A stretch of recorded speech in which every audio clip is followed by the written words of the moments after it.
In the evolving landscape of AAA gaming, one company has consistently raised the bar, setting new standards for excellence and innovation. That company, of course, being Rockstar. When we think of Rockstar Games, two series immediately come to mind: Grand Theft Auto and Red Dead Redemption. These titans of gaming culture have completely redefined open world experiences and storytelling. Yet among the spotlight of these blockbuster franchises, one gem is often overlooked.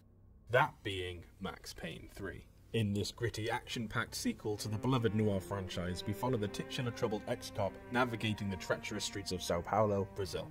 Fueled by vengeance and haunted by his past, Max finds himself tangled in a web of corruption, betrayal, and violence. So in light of revisiting one of the best third-person shooters of all time, I'm going to be playing it the completely wrong way. With the first-person mod installed, I'll be able to feel every bullet whizzing past Max's head, every pulse-pounding shootout, and every heart-stopping moment of Max's journey. If you'd also like to experience the nostalgia of this amazing game in a completely new perspective, then I'll be leaving a link in the description with the mod so you can download it and play for yourself. So the challenge today is to see if I can complete the gripping, painkiller and Scotch-fueled story of Max Payne 3 through the eyes of the grizzled ex-cop himself, and not over his broad Hawaiian shirt-clad shoulders. We begin the story with Max smelling the glassware that he presumably hasn't washed in months, to him then pulling out his newest bottle of Kong Scotch to sip in front of his non-tuned TV. We flick back and forth Max's past whilst he's stumbling around his living room, puffing on a nicky stick and popping a painkiller, before getting transported to Sao Paulo, where we start chapter 1 of the actual story. Max is now looking slightly more presentable over the balcony of a lavish mansion, now working as private security for Rodrigo Branco, a wealthy Brazilian businessman. Hired alongside Max is Raul Passos, another former police officer dressed just as well but nowhere near as miserable. Max and Raul have a decently close relationship and probably one of the few people Max would consider a friend. Another member of the Brazilian Broncos we are introduced to is Fabiana, the blonde bombshell trophy wife of Rodrigo. Next up is the younger brother of Rodrigo, Marcelo Branco. He takes his family's fortune in his stride and spends most of his time with a nose full of Colombia's finest and his kidneys trying their damn best. The final Bronco we are introduced to is the middle brother of the family, Victor, a local politician hungry for power and will do whatever he can to go and get it. Just as the party was getting started, a gang of masked mercenaries get bored of the elevator waiting music and rather rudely shoot Vin Diesel, that was just thinking about his family. Speaking of family, both Rodrigo and Fabiana are grabbed by the mercenaries and are escorted away from Max and Raul, who are now going to have to earn their paycheck. Max and Raul split up in pursuit of the Broncos, and this leads us into our first chance to inflict some pain. I know the joke is over, but I need to do at least one. Now being able to control Max, we immediately jump between the eyes of the man himself, hopping 1, 2, 3 balaclava bandits in the face. Turning the corner, there's another 2 that learn what a Scotch-sipping, pistol-wielding angry white man can do with a little bit of bullet time. Hearing the screams of Fabiana, Max then uses a makeshift slide to put a perfectly placed shot in the head of her captor. After getting out of a pool that was way too shallow to not break any bones, Max has a quick shake-off and viciously robs Raul to get rid of his waterlogged weaponry. A now suspiciously dry Max takes the elevator down in pursuit of Bronco and, upon the doors opening, takes his frustrations out on an innocent waiter. However, one shot takes out the mercenary that would have probably killed him anyways. Hovering over the bloodied carcass of the dead bloke is the only thing better than one pistol, and that's the second one. We quickly equip it in our callous left hand and just as quickly dispose of the 3 baddies and find ourselves a shotgun. It doesn't take me long to put it to good use, making this bloke a nightmare for people with trypophobia. Thanks to the holy man, and I'm not sure if he was religious, we now have a rifle that'll make dealing with the men dragging a bagged up Bronco away easy work. After a poorly placed jump backwards, we take out the last merc and make our way to the button that opens up the shutters. On my way up the exit ramp, I find a paparazzi picture of the captured couple and continue around the bend to take out the remainder of the mercs that, just like my favourite candy guy, shoved Rodrigo into the back of their van. I very swiftly catch up to the van and shoot the wheel out, causing it to crash into a pillar, and the mercs rush out in hopes to put Max out of his misery. Unfortunately for the both of us, taking them out was easy, and I rush to the back of the van to save Rodrigo. He kicks the door like a well-trained Spartan and sends me flying onto my arse, which thankfully placed me in the perfect position to take out the 2 guys trying to rush it from behind. Normally I wouldn't complain, but he pays for our whiskey, so we take them out before they can smell Rodrigo's overpriced aftershave. We give them the ability to see again, and about 15 minutes late, the armed police show up and finish off the bad guys. After a brief family reunion, we are transported back to Max's bachelor pad, where he's had one Kong too many, putting an end to Chapter 1. I just want to quickly state that the challenge is obviously only for being in first person whilst I have control of Max, as I'm sadly unable to be in first person for the cutscenes and the other scripted moments, as the mod sadly doesn't work that way. Anyways, now we're clear, let's just get back to the story. Chapter 2 starts inside of a helicopter with Marcello sipping champagne alongside Max, Fabiana and her younger sister Giovanna. Fabiana thanks Max for his previous heroism during the protests at the party, and Marcello reminds her that he was also there. It wasn't just him, huh, baby? Oh, yes, Marcel. I'm sure you did a lot to save everyone. You were probably worried about getting blood on your stash. Max maneuvers a squad of siblings to the nightclub destination, whilst Peso stays in the chopper. It doesn't take long for Marcello to make himself feel at home, but to ruin the second party of the week, the gate-crashing gangsters drag away Fabiana and her sister, just about missing Marcello, allowing Max to make a smashing entrance to the dance floor. Flying through the air like a pissed-up Superman, I'm able to take out 3 enemies despite my god-awful shooting, and then take quick cover behind the trickling tequila. With absolutely no improvement to my accuracy, I take out the last criminals that occupy the Sticky Club floor. Sadly, the doors are chained from the opposite side, and Max is quickly given some more dance partners. I 1-2-step my way into a quick gunfight and easily take them all out. I take a cheeky peeky round the corner and scare the shit out of this fella with my boozy Uzi just before running to the upstairs balcony and popping a few hooded heads and wasting some ammo on some surprisingly sturdy glass. I refuse to show ID to the doorman and call up Pesos to tell him to stay in the heli, so we have a safe way out whilst we continue to find the girls. We witness the 23rd brutal murder of the night and pull the trigger one more time before we Superman that hoe, dome 2 dancers and decimate the DJ. I don't know why I've written the script so it's so impossibly hard for me to say, but it's making me chuckle, so I'm going to keep going. There's another murder on the dance floor. We indeed kill the groove, and then we bust into the kitchen to create some culinary carnage. We push into the restaurants and hear the sisters screaming, which thankfully means they're still alive. After a swift slap, the reinforcements are sent my way, and I empty a few mags across the incredibly polished floors. They're headed up to the helicopter pad, so in an attempt to catch up, Max shimmies across the ledge and then performs a leap of faith, climbing onto the roof right before becoming a pancake of pain. Channeling his inner Arnie, Max gets to the chopper and is pulled in by Marcello. Now armed with a high-powered rifle, we kill the captors, keeping Giovanna on the helipad. She makes a run for it and yeets herself down a set of stairs whilst I take out her pursuiters one by one. The silly bitch tries to pull on a push door and gets surprised by one last bad guy before we spill his brains all over the floor. She runs inside and these fuckers have somehow managed to pull an RPG out of their ass, making Max fall out of the chopper and shoot the explosives into a firework. The mod for some reason makes our gun invisible, so we use the force of our mind to take out the last few, and shoot the 3rd fucking RPG shot in midair and kill the shooter in the process. After a graceful descent, we try to find Giovanna before the gangsters do, and add a few to our kill tally on the way. One of the best things about this game is how effective every single bullet feels when you're shooting. Headshots feel brutal, enemies seem to react to where the bullets hit them, and popping off a kill combo in a single bullet time jump is incredibly satisfying.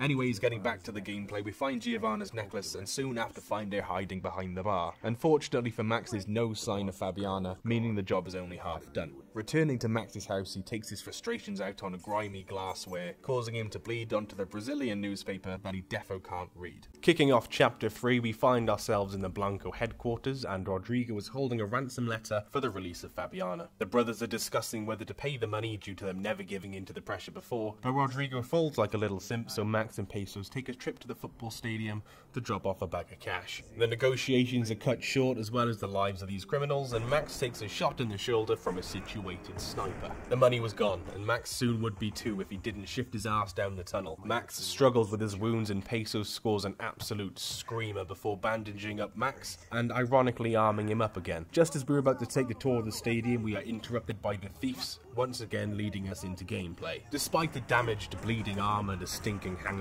Max and Pesos are able to piece apart the firing squad and spill the brains of Luke Cage before moving on to interview the dickless dying dreadhead. Pesos gun fucks his bullet holes until he screams like a little girl, but sadly this alerts his fiery friends. They aren't that much of a problem thanks to the slow-mo and dual pistols. Max and Pesos catch up to the cash carriers, unfortunately the same time as these well-financed militiamen. They take the bag and we take their lives, and then we take a good look at their gear. Opposed to taking their body armor, we continue with the button down and vest, running into more enemies and easily taking them out. Up in the commentary booth, we show the sniper that a shotgun is the superior close-ranged weapon. We spot the bag in the distance and rush back into the stands whilst Pesos provides sniper cover from above. I pick up an SMG, piece together headshots like nobody's business, and then move back into the stadium. We're surrounded by the militia, but we crank out the 5 cleanest headshots that I've managed so far. We run further into the stadium, take out the last people standing in our way, and move up the tower so we're able to cover a fleeing Pesos as the enemies are closing in on him. Raul makes his way around the stands, calling out locations for us to scope in on, and lay some rounds down to keep him safe. 3 amigos approach from the left, we take them out. Then another 3 from the right, we take them out. And then Pesos pisses his pants at the bottom of the stairs being held at gunpoint. We fire one last round and Raul runs inside. Another sniper is hiding up high, so we shoot dodge our way around the corner, holster our weapons, and take the ladder up to the walkway. Some more pistol gunmen are there to meet us, but we use our misery to pick them off and then use another ladder to get even higher up into the rafters. Essentially the exact same scenario happens when we ascend, but we use the Uzi and take out the last of the men in our way. Pesos has the brilliant idea to jump the railing as we're right on top of the sniper. We ignore our crippling arthritis, take the second slide of the video, destroy some lights, and double leg kick the sniper right before unloading a mag into his nuts. We meet back up with Raul, decide to forget about the cash and hop in the heli. A mustachioed man and a burnt chicken nugget have an RPG aimed onto the pair, but decide that we aren't worth the ammo and they let us live another day. Even without the money, we at least know the whereabouts of Fabiana, so it wasn't an entirely wasted trip. Max and Pesos fly their way back to safety, with Max reminiscing about old memories, transporting us back to the pier's past. The flashback takes place a few months prior to the stadium shenanigans and shows us Max in a bar, a good few scotches deep, with a bunch of rich Jersey kids around to disturb him. After a good bit of back and forth, Max pisses off Tony, the son of a man that practically owns the town. Coming to the rescue, Pesos pulls out his gun and scares off the Jersey boys that promise to return. Pesos reminds Max of their time together in the academy. He states that he's left the force and is now working for private contractors around the world, and is sort of on a recruitment mission at the moment. Max quickly brushes him off, but after Pesos offers to buy him a drink, he of course can't say no. The gang from earlier fulfill their promise and return with guns to get the 2 friends to leave. After some lovely words are exchanged between the 2 groups... Don't stare at me, whore.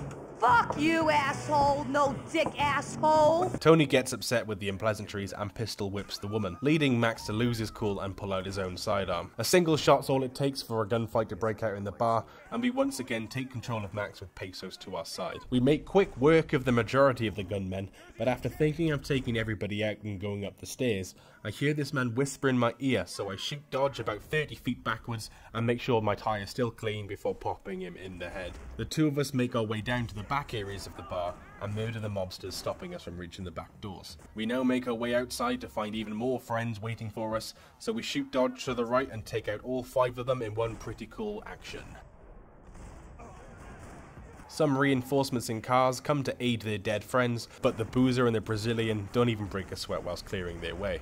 To get away from the carnage, Max takes Pesos to his apartment and pours him a drink to try to take their mind off of things. Raul once again tries to recruit Max to help him with his contract work, and Max once again lets him down. The conversation's cut short as Mr. DeMarco, Tony's dad, is outside the window, directing his men up to the apartment to find and kill Max. For some reason, he's not too pleased that we killed his only son, so the gun-wielding gremlins are soon outside our door. A few bullets is all it takes for me to clear out the hallway, but then we find ourselves face to face. Holy shit, a shotgun hobo just saved our life. The very kind neighbour then offers the invaders a warm hug, and being upset with them saying no, commits the unthinkable and blows up half the housing block. Now bounding through the blaze, we take a quick look at the aftermath and make our way to the roof where we are greeted by more of DeMarco's men. I'm just gonna go play a quick montage of me taking everyone out so you can actually see some solid shooting.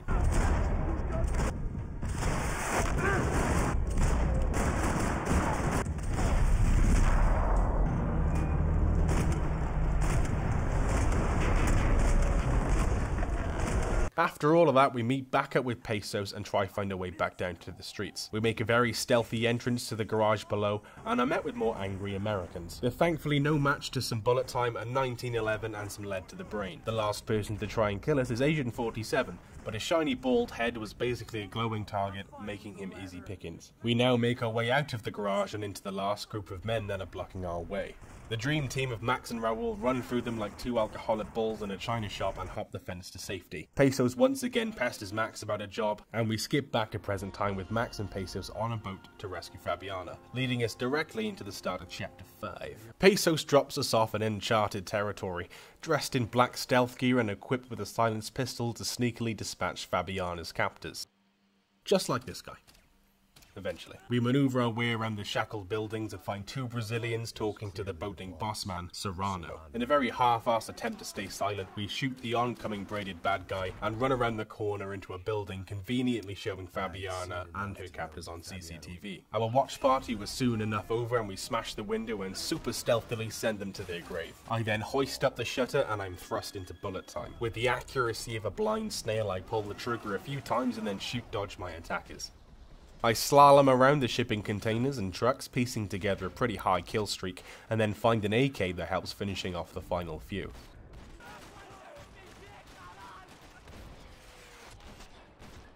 With the grace of a one-legged polar bear, we break into another boat graveyard and take quick cover behind an old sailing structure. We witness Fabiana getting dragged away and wait until the coast is clear before shooting our first shot. This scares the bejesus out of the crew, and with a similar accuracy to mine, accidentally puncture the winch holding Max aboard. Before falling to severe knee arthritis, I shoot dodge to my right and shoot the sailor with my precious pistol, and I'm bum rushed by this man in red. I'm going to quickly pause and say that I fucked up. When you get too close to someone in this game, Max will pistol whip them and then shoot them whilst they're down. So that's what's happened here. As you may have noticed, that wasn't first person. However, that was completely my fault, so I'm going to pretend that that never happened and swiftly move on. We utilize our Russian rifle and blow the brains out of the remaining men, then booping the button and opening the shutter for us to continue our pursuit. I'm just going to throw another run and gun montage into this until something worth noting.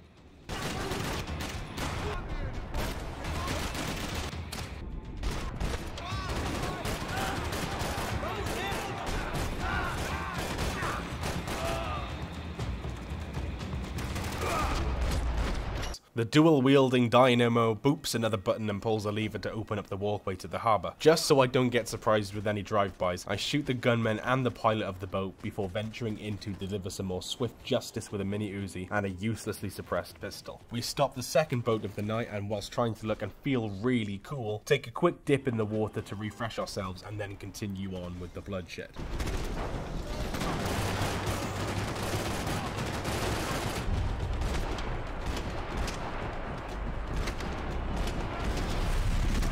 We find ourselves now at the end of the harbour and Fabiana has just been shoved onto the back of an escape boat. Max briefly forgets how guns work and one of the jammy buggers has managed to shoot the petrol tank behind him, causing a fire and soon after a pretty cool explosion. This forces Max 20 feet into the water, but our saviour Pesos is once again just on time to pick us up, so we can chase the boat and save the girl. We are now equipped with a light machine gun that is pretty good at taking out the boats trying to stop us. They start throwing bloody Molotovs, causing us to stray off target trying to preserve our boat. The gun we have doesn't quite like the first person mod that much, so it twitches like my eyes when I keep on missing. We get rammed into the underneath of the pier, making me shoot between the structure's legs in an attempt to catch up to Fabiana. In one of the coolest moments so far, Pesos takes us off-roading and Match ditches the LMG mid-air in favour of a Deagle, which easily takes out the seamen with one shot each. When we land, our boat has taken one thud too many, and Fabiana for the second time slips out of our grasp. Despite taking out a small army on our rescue mission, we are back to square one, and our boss isn't going to be happy. Once again, we are back in Max's humble abode, with Pesos' company telling us Mr. Bronco was wanting to see us.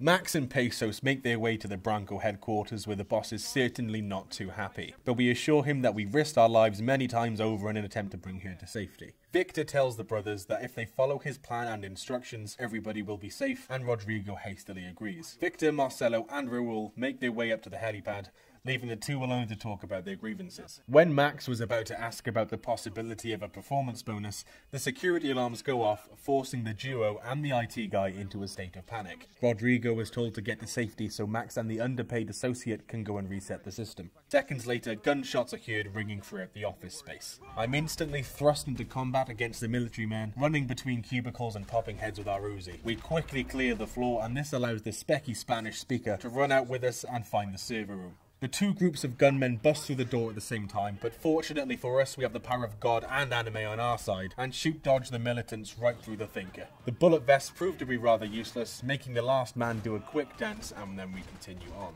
The little man asks the important questions. Are we dead? We then manhandle him towards a room full of unruly uniformed men. We clear the room without getting shot thanks to this lovely full auto Glock. Fuck knows why I've started rhyming now. We're joined by some uninvited guests and we welcome them kindly in the only way we know how. We avoid a quick death by the baseball cap buckaroo by shooting it off his face, and then sweep the floor in slow-mo, getting us out of any more immediate danger. Thankfully, the security system is now back online, so we make our way over to Bronco's office, telling him to stay put so we can live to gain another payday. Finding ourselves now in the lobby, I ask to book an appointment to no avail, and then I hear the sound of slowly increasing lovely music. The driver's brakes fail and the car smashes right through the front door of the building, forcing Max to activate the springs he always keeps at the bottom of his shoes and hops over the barreling vehicle like it's a normal Wednesday afternoon. On our mid-air travels, we deny entry to these enemies and get introduced to this fully armoured arsehole and his little friend. He may have a big gun, but we have even bigger balls, so I take a peek out of cover and take out his groupies. Not wanting to be turned into a man-shaped block of Swiss cheese, I hop between cover and piece away the pussyo from distance and take a souvenir for good measure. The elevator is the only safe way up to Rodrigo, so we ascend in hopes of getting to the office and waiting for it to all blow over. Rodrigo hasn't answered his security in a while, so Max takes his puckered arsehole to the roof, gaining entry to the supposed safe house. For some reason, Rodrigo still isn't he's fucking dead. Max looks for clues, finding nothing on the camera playback, and nothing immediately obvious catches his eye. He should have gone to Specsavers though, where there's a massive fucking bomb hidden under the desk and blows the place to smithereens. Max at this point is not only surviving out of sheer plot armor, but still needs to find a way out to gain safety. Now walking back on ourselves, we come across a corpse-looting contract killer that is basically our ticket out of here. I fucked up earlier by meleeing someone, and this is the first time that the plot forces me to break first person to acquire his gun. Technically, this is the end of the challenge, but I mean, there was no way for me to take the gun while still being in first person. But I'm going to give it one more chance before calling it quits and admitting defeat to the game. Swiftly moving on, we pay attention to the third person that we have failed to save and wish the kid the best in the afterlife. It's just a shame that Max is actually pretty shit at his job. Moving through the burning building, we honorably discharge this charred character and take out the trio before they can finish their presentation. One more cool explosion takes out the floor beneath us, leaving nothing but a beam that slowly moves us across. The only issue is the beam isn't crossable in first person. So I guess this is it. 2 instances in the last 2 minutes have shown that this game isn't fully playable in first person. We have managed to get through 5.5 full fucking chapters of this game without a single hiccup, and now we get 2 right after each other. I don't particularly want to cut the challenge short, but if I continue, it's just another gameplay video of a 12-year-old game that most people have completely forgotten about. So, yeah, thanks Max, it's been a pleasure.